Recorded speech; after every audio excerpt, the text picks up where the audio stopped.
What's up, YouTube? You know who it is. It's your boy Mims, and I'm coming to you guys with a dual commentary with one of my good friends in the Xbox Live community and the YouTube community. How about you introduce yourself? What's going on, guys? It's Drew here, aka Drew082417, and today we're just going to be talking about some trades that went down in the NBA over the past couple of days. And I'm personally, I love the nickname Douchebag. I actually bag on him a lot for that nickname, but pretty creative. But let's get right into the trade talk with the very first trade of the trade deadline.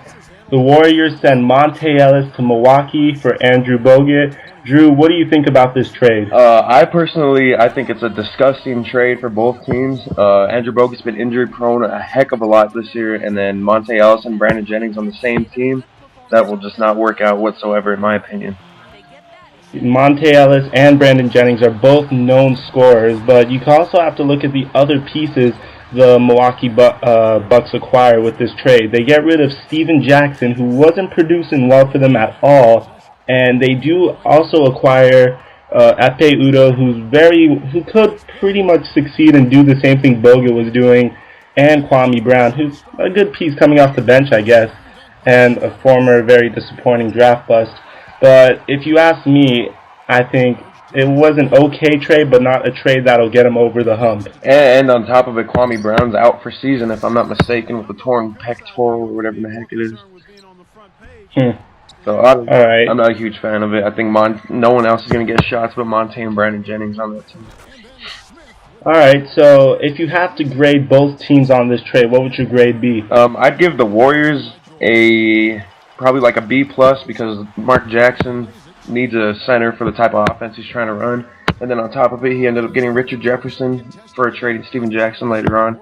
So I give him a B+, and then I give the Milwaukee Bucks like a C. Alright, I'd have to kind of give Milwaukee a higher grade than that. We have to see how Monte Ellis has yet to play a game in the Milwaukee Bucks uniform. But I'd give Milwaukee a B- for this trade, mainly because I think it could work out if they could work out the kinks and the chemistry, and they don't just chuck shots all day. It could work, but it also could be a complete disaster and worse than the situation they were previously given. And with the Golden State Warriors, I do have to agree with your grade with it, mainly because of flipping Steven Jackson, who absolutely had a huge fight with the Warriors organization 2 years ago, and flipping him for Richard Jefferson. So those are my grades. Alright, so we'll move on to the next trade then. The next trade, go for it. Sam Young traded to the Sixers for the rights to Ricky Sanchez. Now, Ricky Sanchez, I don't even know who he is. I don't even know if he's good or not. So I think it improves the Sixers a little bit and won't put them over the hump. It's not drastically improving them in any way, but I think it'll help them out just on the perimeter and more bench scoring. Not like they really need it, but... Yeah, I don't really see Sam Young getting so many minutes, to be honest with, because you have to look at who you have in the shooting guard position. You have, I don't really watch a lot of Sixers games, so I don't know if Andre Iguodala starts at shooting guard. I think he's a small forward. Yeah, and then they have Jody Meeks, Evan Turner, and then sometimes they go to the two-guard set with Lou Williams and Drew Holiday, so he's really going to struggle to find minutes, in my opinion. So I don't really see this affecting the Sixers very much. I guess if an injury ever occurs, it could help him out, but at the end, I don't think I could really give it a grade. It's not like a big trade that's going to destroy or really help the 76ers or the Grizzlies. It's just a trade that just to throw an extra body on the Sixers team, I guess. I'm not too sure what they're thinking about there. Alright, so what do you think about Pacers trading for Barbosa? I think it's a good pickup because you saw what Barbosa did in Phoenix when he was in a winning environment with a pretty decent point guard. I think he'll be a good complementary player for the Pacers, but I just was wondering why another team like Chicago didn't go after Barbosa. I think he would have been a real good fit there. I don't know exactly what his contract is, but I think he might have been a better fit somewhere else. Honestly, if you ask me, it seems pretty freaking scary because Barbosa is a really good player coming off the bench, and you have Paul George starting for you at shooting guard. He was having a really good season so far, and then Paul George sits down, takes a little break, and then you get Barbosa coming off the bench, providing some really good scoring. I think the Pacers really improved with this trade. and I think it's an amazing trade and amazing value for a second-round pick. Yeah, I agree. It's just I think he would have probably been a better fit with Chicago or something else. I think Chicago should have tried to pursue him harder than what they actually did. I guess I have to agree with that as well. But at the end, this isn't about who couldn't have gotten him and who would have gotten him. Because if that was the case, we'd be talking about Michael Beasley to the Lakers. But at the end of the day, the Pacers acquired him for just a second-round pick, and this trade works out for both teams because Barbosa was going nowhere with the Raptors. And the Raptors get a pick, so maybe they could turn that pick into something better, like a trade or something. But let's move on to, I guess we can briefly mention the Golden State Warriors trading for the 2012 second-round pick from the Hawks. I guess they just pretty much bought, or the Hawks sold to the Warriors for a second-round pick. Really nothing much more to say there. They're just going to get an extra young player next year, I guess, or this upcoming year. Alright, so let's finally move on to the trade that me and you are the most excited about, both of us being avid Laker fans. The Lakers acquire Ramon Sessions and Christian Ienga for Luke Walton, Jason Capono, a first-round pick, and the right to swap the Heat's 2013 first-round pick with the Lakers' first-rounder.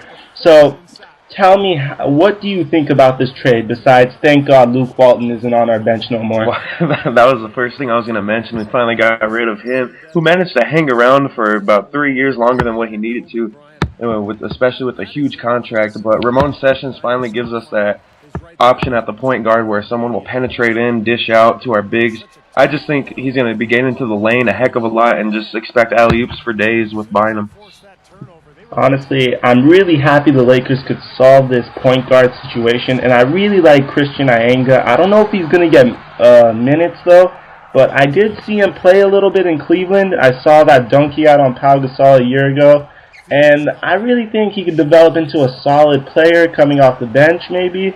And I'm just excited for getting rid of Luke Walton, I guess, too. That's just a win-win either way. I have to give the Lakers a solid A for this trade. Yeah, but just on the subject of Ienga, I heard that he's probably just going to start off in the D-League. That's what Kupchak said yesterday in his interview. So, probably going to... Interesting. We'll see how that goes. Yeah. Alright. So next, Gerald Wallace for Mehmet Okur and Sean Williams, and then a future first-round pick, which doesn't disclose the year, or doesn't show the year at this point. I think I'm going to start off on this one. I think they brought in Gerald Wallace to try to persuade Darren Williams to stay in New Jersey, which obviously didn't work, as he announced today he's not staying in New Jersey. He's going to test free agency. But I think this was their last desperation move to try to keep him to stay there, and it just didn't work. So he's a great player, good pickup, but for what they were trying to do, I don't think it worked out too well. If you ask me, the New Jersey Nets are the biggest losers coming out of this trade deadline. They traded a future first-round pick, which they probably are desperately going to need, for a player who deserves to be on a team competing for a championship. I see why the Blazers did it. Like, they have terrible chemistry. They're just a mess this year. A future first-round pick from the Nets? Yeah, give me that. Like, they're not doing so well this year, so exactly. We could get especially if it's like for next year's draft, Darren Williams might not be there. It could end up turning into a lottery, so you never know with that pick. Yeah, so I really don't see what the Nets were thinking with this pick. For the Nets this year, it was Dwight Howard or bust, and Dwight Howard decided to stay an extra year in Orlando, meaning the Nets organization looks to be, once again, returning to mediocrity. I definitely, for just the deadline alone, I have to give the Nets an F for this trade, and for just their deadline. I don't see the point in acquiring Gerald Wallace at this point.